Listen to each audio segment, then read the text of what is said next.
नमस्कार शेतकरी बांधवांनो, मी Sachin Waghmole, senior business development officer in Biofactor. आज आपण आलो आहोत सांगोला तालुक्यातील वाकी या ठिकाणी.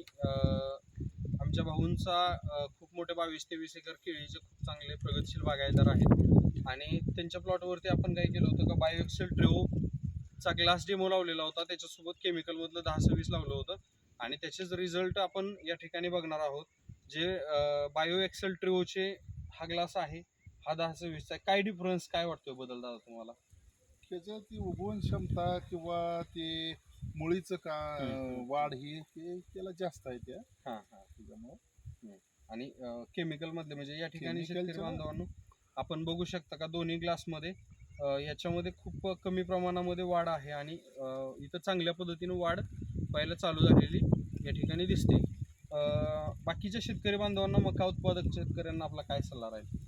ते पेरणी करताना त्यांनी त्या रासायनिक खताबरोबर मिसळून किंवा असं पेरलं तर त्याचा नक्कीच फायदा होऊन जाईल. उगवण होणार आहे. क्षमतेला. बरोबर बरोबर आहे. 100%. चला ठीक आहे. खूप खूप आभार आहे आपला.